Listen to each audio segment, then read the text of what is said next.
now be recorded. Okay, we can. Thank you, Sophia, for starting the recording. Hello, everyone. My name is Maurice Kevenaar. I am the VOG leader for the automation desk, VOG leader for the Netherlands, and also co-founder of the Veeam Community Hackathon. I am joined by the other co-founder, Jonah May. Hi guys, I'm Jonah. As Maurice said, I'm the other co-founder as well as another VUG leader for the automation desk and one of the leaders for the Texas region. And we are both also a Veeam Vanguard. Yeah, today we're gonna be talking about setting up your dev environment for success and with a focus for joining a hackathon, especially for people who have never joined a hackathon or are willing to um, try the development role or see if that's a possibility for them. Um, and we'll start with some of the IDEs that are available. We're going to focus on Visual Studio Code because for easier reasons, remote development, a little bit of containers, some Git basics, code quality, testing and validation, CI/CD pipelines, and upcoming events. Stay tuned for that one. So Jonah, IDEs. Yep, What? shoot. Sorry? Yep. Sorry, you were about to ask which IDE I tend to use? Yeah, I'm I think guessing. I think what would be a good IDE in your opinion? I like VS Code. I think it's Microsoft owned, but it's been much more open lately. It's cross-platform and it's increasingly supporting a lot of different programming languages. So I can use it for some work projects. I can use it for some home lab and tinkering. Yeah, I think it's also open source still. I believe Uh, you're right in that regard. yeah, so I think that's one of the powerful things about Visual Studio Code. It's lightweight as well. This is not a selling point of Visual Studio Code, but yeah, I think the IDE that you pick needs to match your way of working. And if you are someone who works on a console and you're perfectly fine using Vim, VI improved, please use Vim. If that works for you, then stick with Vim. You're not required to use Visual Studio Code or any other IDE if that's your preference. But yeah, choosing the right IDE, like I said, it's based on what you need. Visual Studio Code is fast, it's lightweight, it's very flexible. You have a lot of plugins, a lot of possibilities to use. Then again, you have JetBrains, which is a paid feature. It has a lot of trial software as well. Um, it's very, very powerful, and it has different IDEs for different workloads. You have one for Python, you have one for JavaScript work, you have one for all kinds of different solutions. I think even for C Sharp, um, from the top of my C line, I think you have like 10 or 15 different kinds of IDEs created by JetBrains. And for hackathons, I would say stick with what you know. If you don't know anything, go with Visual Studio Code because it's very easy. But if you're familiar with JetBrains or familiar with any other IDE, Sublime Edit, for example, go with Sublime. So, Jonah, Right. what is it? So one of the reason we chose these two specifically is you can see some comparisons between the two for things that we think are key for development environments, but equally so they both have good compilers, they have good debugging tools, and they have excellent autocomplete and several other features, as well as Maurice, you'll have to let me know if I'm wrong on this for JetBrains, but Visual Studio Code, for example, supports a large marketplace where you can install your own plugins and extensions that give you different capabilities with your code as well while you're coding. For example, Yeah, you could have best practices formatters for your code that when you save your file, it automatically reformats your file. a lot of them are directly into JetBrains. A lot of features are built in, but are um, uh, they're all there. And for Visual Studio Code, you have a Y solution, and you can install every plugin that you need for your needs, basically. Right. So, like Maurice was saying, VS Code is good for a quick start and some flexibility, especially because it starts pretty minimal and you can bolt on. And then on the flip side, JetBrains is excellent for large projects or things where you know you're going to need heavy features, but maybe want slightly better performance. Because I will say one of the disadvantages to something like VS Code is as you install more extensions, you see your CPU and RAM usage start to go up. Yeah, that's for sure. So we're gonna stick with Visual Studio Code today, just because it's easier to set up. There, I showed a QR code on the page here for you to download it if you're not using it already. You can install core extension. You can configure your workspace to your needs, and there's a possibility to sync across devices using your GitHub account. And I think there are even some other possibilities to sync things in between. There are even possibilities to live edit code with two people on the same device. I wouldn't suggest it, but if you're doing a demo or doing a presentation, that's one of the things that is really powerful. I've used that before. Another good thing, I thought I fixed that, but unfortunately the remote development, the NT is on a new line. Remote development, Jonah. Right. So I really like this capability in VS Code because I use it with my company a lot for our development. So we have a data center down the road that hosts some Veeam environments because we're a Cloud Connect service provider. And so while I do run VS Code on my main Windows computer here that I'm sitting at right now, our code repository is actually hosted on a Linux VM in my home lab with a VPN connection to that environment. So it can talk to VBR, VB365, service provider console. And I'm actually able to write code and bring up a local version of our customer portal, for example, because VS Code has an extension that lets me remote SSH and run a Visual Studio server on that Linux VM rather than having to get everything running locally, which also aligns me closer to our prod and dev environments because we run all of our application stack on Linux. So I could run it on Windows, but I might find issues just because while technically things like Python are cross-platform, they don't always necessarily work the same when you're executing in something like Windows versus Linux or Windows versus Docker. Right. And you can even use Windows Subsystem for Linux if you're running on Windows to elevate one of the Linux capabilities if you're um, using that particular feature.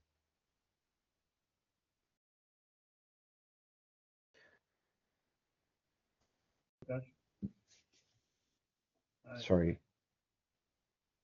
And speaking of Docker, Yeah, speaking of Docker, um, yeah, one of the powerful features within Visual Studio Code is that you can install an extension for Docker, especially when you're using remote development or have Docker desktop on your machine.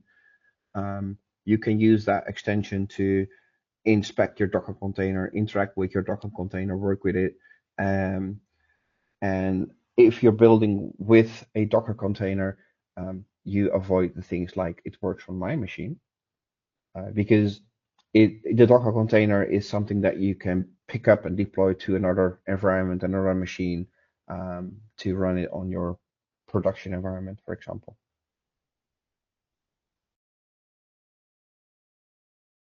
Correct me if I'm wrong, Jonah. now you've covered it. Good. There we go. Why? My computer is It just wants to show us your desktop, that's all. yeah, okay. Um, so there is a really powerful plugin for Git and GitHub as well. One of the sponsors of our hackathon is GitHub, but it's not limited to GitHub. You can use GitLab or any other Git uh, software if you want, but it helps you to clone, commit, and push your code to branches or um, to your and create PRs and whatnot. Um, and a really, really good advice is to commit often. Do not sit away days after days without a commit. Create a branch, commit directly into that branch, and submit a pull request to merge that branch when you're done. That Yep, and avoids if you're that if watching this, if you're watching this live, you can look at the chat. I put a link for later to our previous webinar that went more into using Git and GitHub. It may have covered right, Discord as well. It was for the first hackathon. If you're yes. wanting to learn a little bit more about Git, and then if you're watching recorded, you can probably find it in the sidebar or the channel that this is uploaded to. But yes, commit often. That avoids in case your device dies, that you're losing precious work.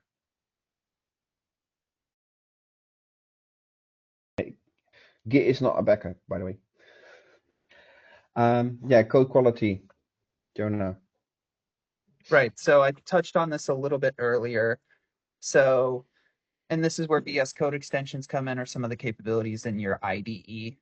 Linters are very good because they have, and formatters as well, because they help keep your code readable and they help make sure you're following certain best practices with your programming language. So if there's some big thing that's possible in your programming language, but is kind of considered like bad development practices, typically something like your linter will catch it and flag it either in your IDE or later when we touch on this a little bit more in your CI pipeline, depending on where you have it enabled, ideally in both places if you're using an IDE and have a CI pipeline configured.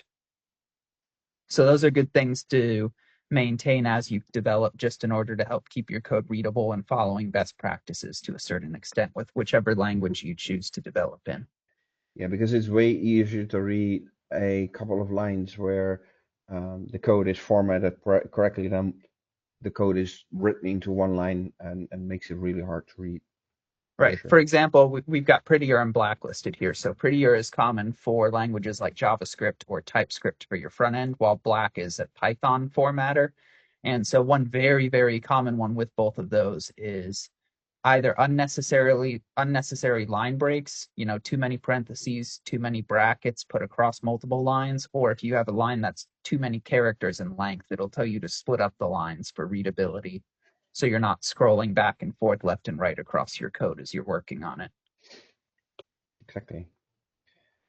So testing, aside of testing by testing the application and the code that you do, testing is not just that. It's also testing if um, the functionality or the unit that you created is putting out the data that you are expecting. So if you create a function to add two numbers and you enter 1 and 2, you expect that the result will be 3. If the result is 4, your test should fail because it's not what you expect. Something went wrong in the functionality. I'm making it really simple here. Um, so testing will ensure that what you put into your function will give the expected result. And if you test during your development or test driven development, you'll catch on you'll catch those issues really, really, really fast and really early in development stages. Right. Now, the important thing with this is kind of like you probably heard with testing your Veeam backups or in a pitch for Veeam Recovery Orchestrator. It's not necessarily about having 100% code coverage or having a bunch of tests that show green. Fewer tests that check the intended behavior in a much more comprehensive fashion are better than a bunch of tests that just do the basics, just just to have them essentially. Exactly. Yep, that's a good thing to add as well. Then you have CI/CD, continuous integration and continuous deployment. Um, Integration, you're testing, deployment, deploying to a test environment. Um, so if you're doing it correctly, the test that you have created that you run on your local environment will test on your commit inside your GitHub environment, for example, using GitHub Actions or GitLab CI. It helps you validate the PRs that are coming in to see if the code that has been provided or added into the PR in the pull request is actually working against your existing code, avoiding issues, for example, like a functionality, you change one line in a functionality that changes the outcome of the function and everything breaks when you commit and merge it. Right. And ideally, you find this during your automated testing as opposed to your manual testing Exactly. or in production. And I will say, too, we listed GitHub Actions and GitLab CI just because they're both kind of built into both of those tools. But there are obviously other tools out there, right? Like another big one I know used by a number of companies is Jenkins, for example, which can integrate with Yeah. these or other repositories like Bitbucket. Bitbucket has one of its own itself, but I can't remember the name. And there are other solutions as well. It doesn't stick. It doesn't end with just these runners. And continuous deployments using your GitHub Actions, you can deploy your containers. For example, if you're using containers to your dev environment or your test environment, once the PR is merged, and you can, for example, make it that they are upgraded to acceptance at one point.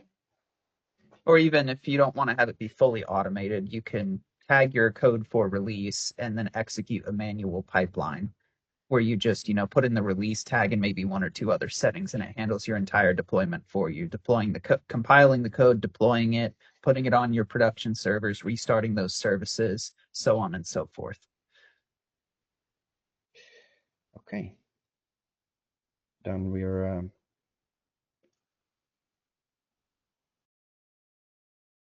at the demo time. Let's see if things are working. So I got a brand new virtual machine here. It's running Windows Server. I'm just gonna open up the browser. I haven't started the browser yet.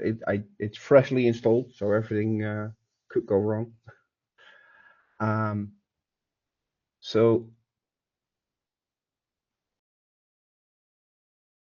let's hope we have internet on this one. It says you do down in the taskbar. Yeah, but it's not giving me the possibility to select anything.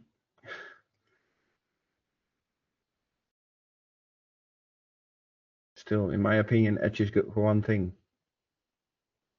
downloading another browser.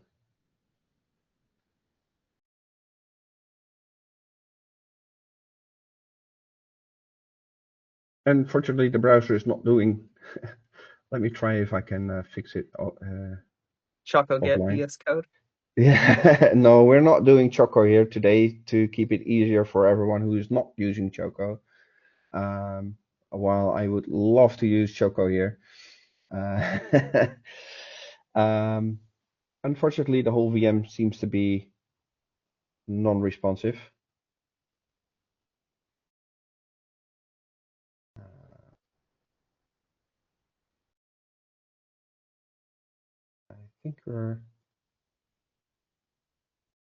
I think we're there. Okay, well, let's try this again.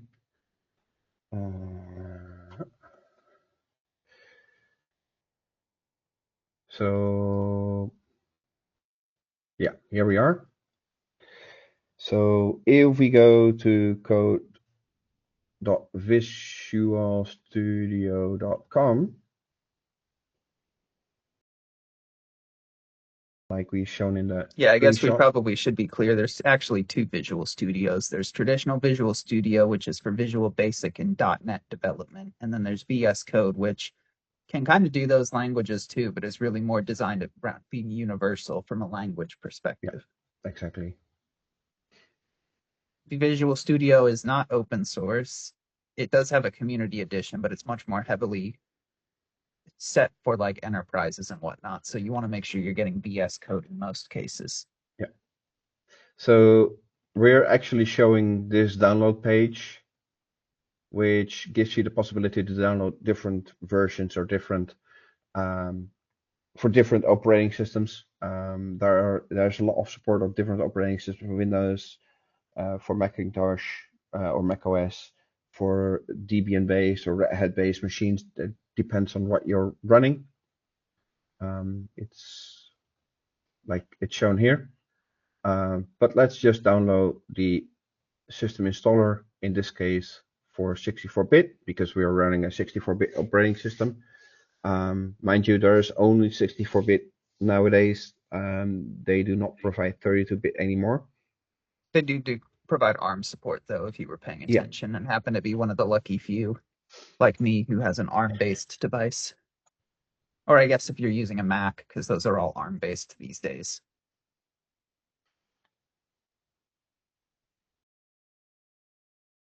so the download is starting. And here we are. It's just this version could differ at the point that you're watching this recording, but it shouldn't matter that much. Um, let's open that file.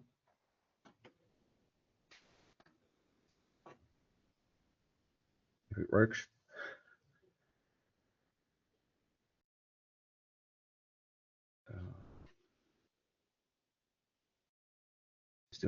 I don't know why it's so slow today, honestly.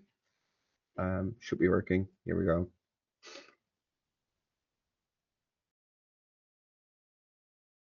I don't have to run it again. I accept. Next. It's fairly easy to install. Next, finish. Um, I'm What, you don't not want to going create a to. desktop icon? Do you? No, I just pull it up from the search bar personally.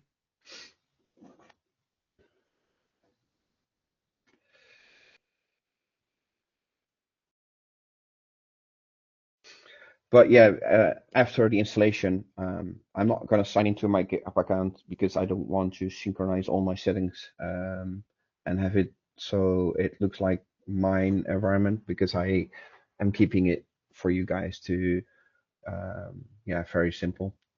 Um, it has, as you can see, maybe it has a bunch of different locales as well, so you can change it into the language that you prefer if English is not your preferred language.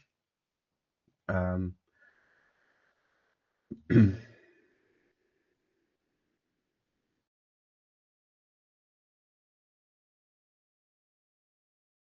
it installs a bunch of extra resources directly out of the box, but basically it will ensure that you can start directly using things like Git and GitHub, and do basic development work. Like the most languages are in there, so you can directly see linting and some color coding for those languages, including some of the formatters. I think they are installed by default. Definitely not the ones for Python or No, TypeScript, as someone who's using those languages right now. and this always takes a bit longer than expected during normal times. It's a Then there's lot faster always than regular Visual Studio, I'll tell you that much. oh yeah, for sure. Regular Visual Studio is Be here for an hour. yeah, but there's a whole different platform as well, compared to Visual Studio Code.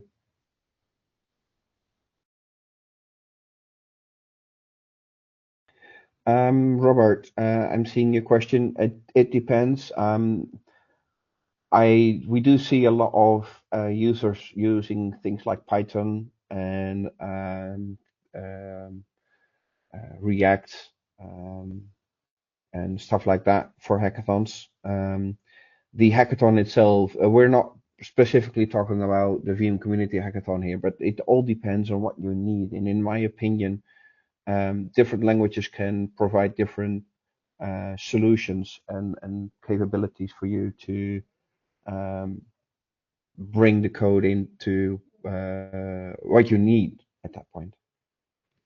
I'm personally usually more towards Python and C sharp, at least from the back end Mm. perspective. Python is used very heavily in the open source community and hackathons, in part because it's quick and easy to build with compared to a lot of other languages. I mean, going through university recently for a bachelor's degree, several classes were actually in Python, surprisingly, and several massive projects are powered by it. For example, Home Assistant, which I think is the #1 project on GitHub right now, is all built in Python.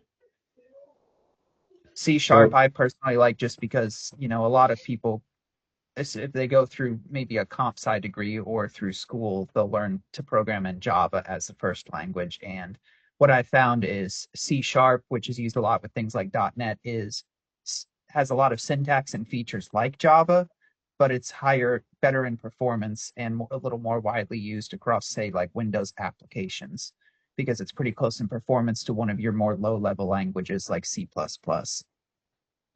And then on the front end side, I mean, that's Maurice, right? That's very heavily, HTML and JavaScript essentially.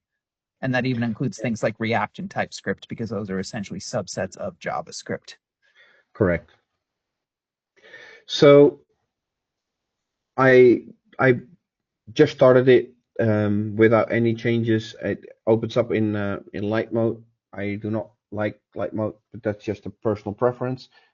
It's very bright on your screen, and when you're developing, that could not be your preferred. It's starting with some quick start things.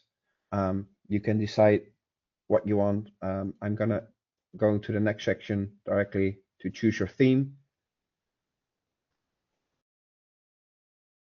Looks like you have to enable AI features now. Sorry. No, you don't. You can just click next section. You should be able to click next section. There we go. Oh, choose your theme. Browse color themes. You can change the browse color themes. I'm just gonna say use Visual Studio Dark. There we go. It's my preference. Does not have to be your preference. I'm gonna mark everything else as done because I'm not gonna watch tutorials, and I'm not gonna start anything with AI today. So this is Visual Studio Code. You can create your files and whatnot. The biggest thing that you want is this button here. This is the extensions, all the building blocks that you can pick.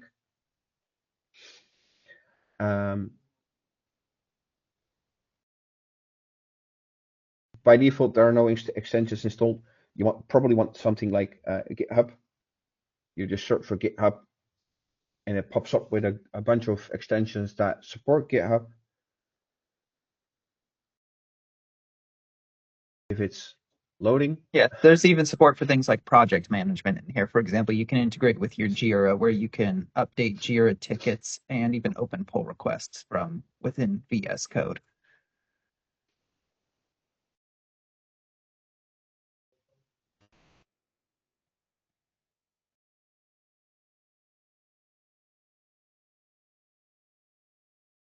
I think it's synchronizing the marketplace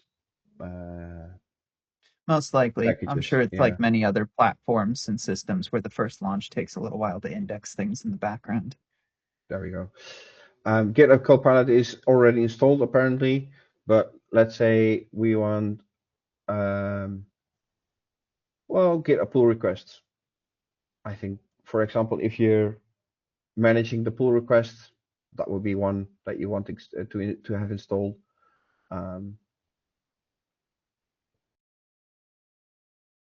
You can just go with a lot of themes as well. Apparently, I didn't know that themes were one of the things that could be added.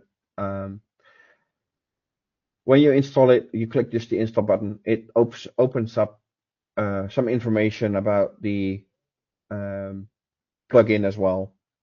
You can develop your plugins on your own as well if you need to. But let's go with another one. Let's go with Docker.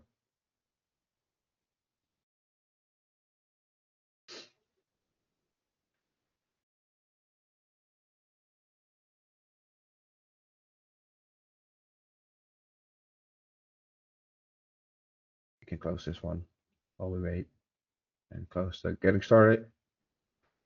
We already finished that one.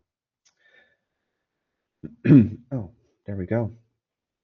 There might be an issue with the internet connection on this virtual machine. I think.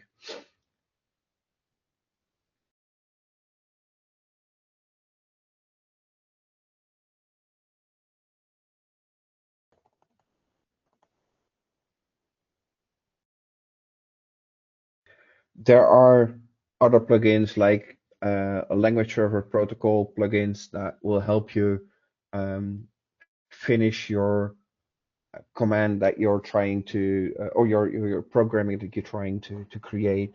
There are plugins for doing Git and GitHub things. There are plugins for everything but the kitchen sink, basically. Uh,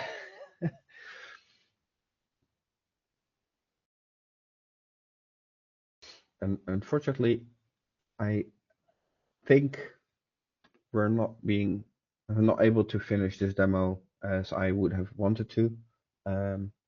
Basically because the VM is not responding as I would have hoped. So I'm sorry for that.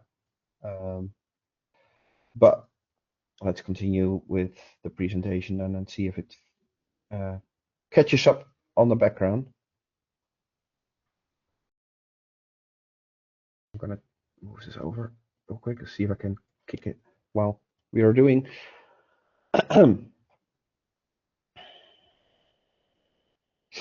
So next slide is we're officially announcing as well the fourth annual Veeam Community Hackathon, which will be held on October 12th to October 16th this year.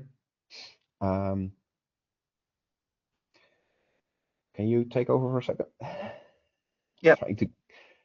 So, like Maurice said, the implementation period, as we call it, will be October 12th to 16th. And you'll see signups come out here, hopefully in the next few weeks. We're just making some finalizations to the website and the signup form, including some much needed enhancements to the signup form to hopefully give team members a little more accurate information to which they can reach out and connect with each other during the actual event. So you'll see that come out in October. Like I said, you'll see the signups here in the next few weeks, and you'll see that we'll be starting up a cadence of webinars here, this being the first of them of what we're calling a Hackathon 101 series. So we covered your creating your or choosing your IDE of choice, and then we're also going to go into things such as open source licensing, what are the different kinds of licenses? What are the pros and cons of each if you're going to license something or build something open source? We'll have a couple spotlights in here too of Veeam community projects that we've seen that pique a lot of interest. We'll get a little more into CI and testing. We'll even touch briefly on AI coding tools leading up to the event. So Claude, Copilot, some of those other common tools that we're seeing being used and the best ways in which we think we're seeing them utilized. Because whether or not you like AI, it's here. So we need to talk about it.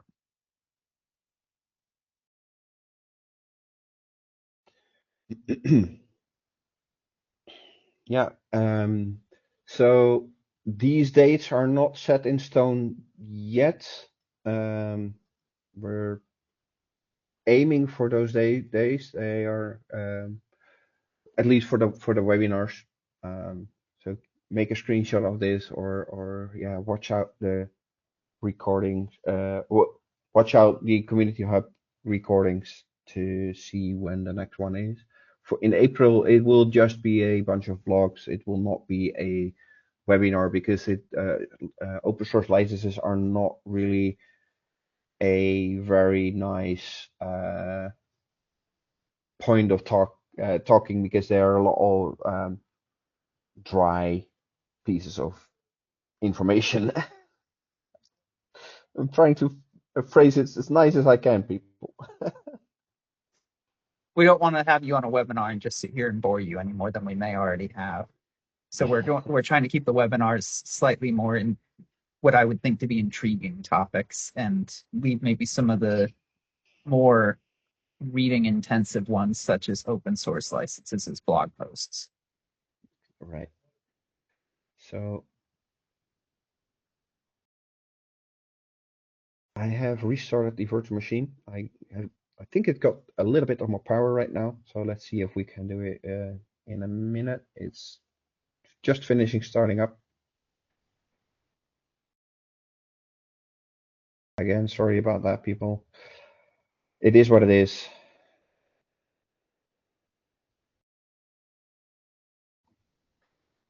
There we go. So Visual Studio Code. Do we have a little bit more power right now?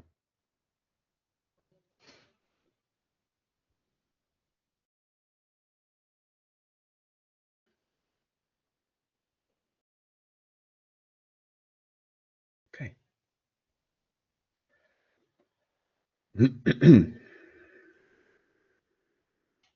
There we go. Okay, we were searching for something like Docker. It's already more responsive at this point, I think. There we go. For example, we can install something like Docker. It will probably tell us directly that Docker is not installed on this machine, which is correct because I don't have Docker installed. And probably it will ask us as well if we want to install Docker Desktop. I will not do that at this moment, but feel free to do that on your own machine if you want to. It looks like they're actually recommending you use container tools instead of Docker now. So it looks like they're still Oh, somewhat keeping this up to date because it was last updated 10 yeah. months ago. But there's a link here saying, okay, you should use this one, which I don't know if it will open in the I was going browser. to say, magic question, does it open in the browser or in here Yeah, now? but you can search for it directly here as well.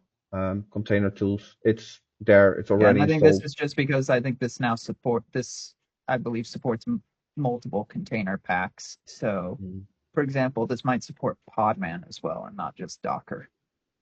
exactly. So if you click on it, it will populate things like Docker if it's installed. If you're using remote development, for example, if you install the SSH, there we go again. Ah,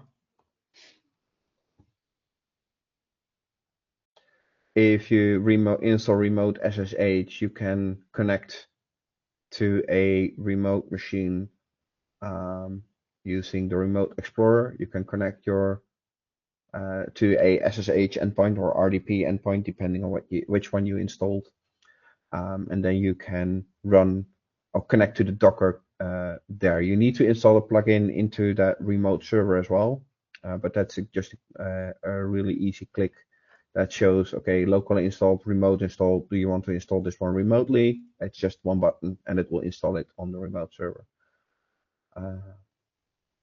That reboot really helped, I think, because it's working a little bit better. Right, and you But can if see, you, for example, you've got Python right here, Pylance, which is some of those formatters we were talking yeah, about, C/C++. So those essentially bring the runtime environments for those languages exactly, and you some of could, the common yeah. tools. You have Git for Windows. It needs Git for Windows to actually work. So let's install that one. Open, and just once.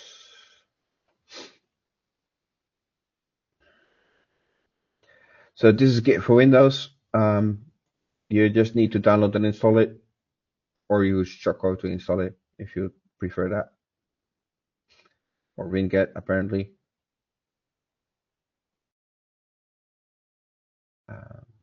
But once you have it installed,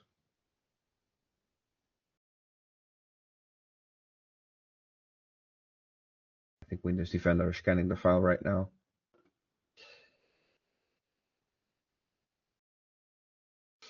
There we go. You do not have to use Visual Studio Code for Git. If you prefer GitHub Desktop, then just use GitHub Desktop. If you're using what is a source tree, I think it's called, from Atlassian, then just use source tree. I'm not sure if it's still available, but once it's installed, you just click reload. There we go.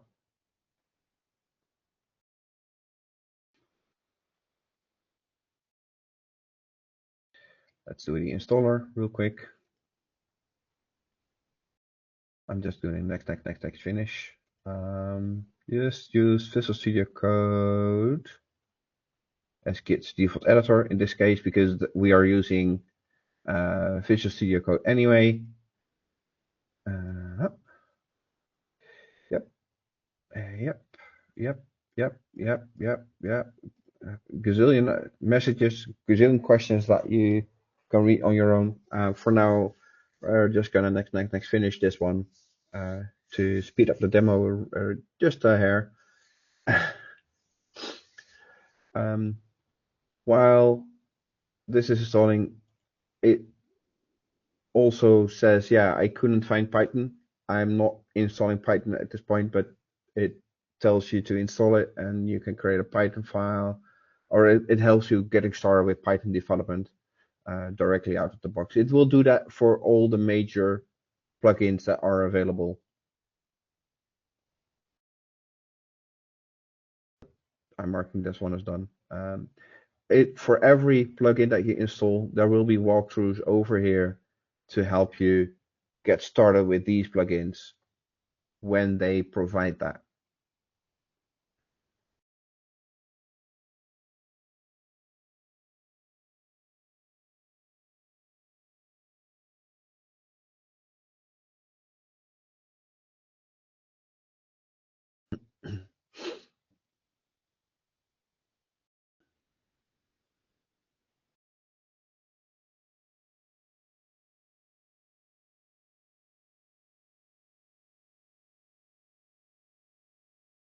Almost there.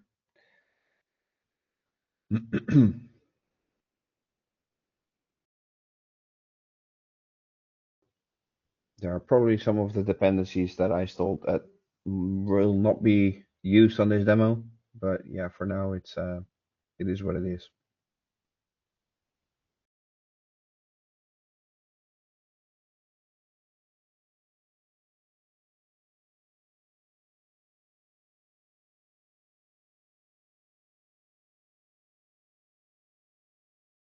Post install, there we are. I do not want to view the release notes. Thank you very much. So I'm gonna reload here. It will reload Visual Studio Code, and it says, okay, which folder do you want to create? Do you want to clone a repository? You want to open a folder? Or how do you want to start with Git? So you want to clone a repository. Okay, clone for GitHub. Yes, you need to sign in with GitHub, and then you can clone your repository directly into Visual Studio Code. We'll sit and wait until I finish that. I will not today. So I will close this window. People can see your password. You have two-factor. It's password 123, right? SolarWinds 123. Yeah, that's the one. So, are there any questions at this point? Because we have 10 minutes left. If you have, you're allowed to open up your microphone or put your message in chat.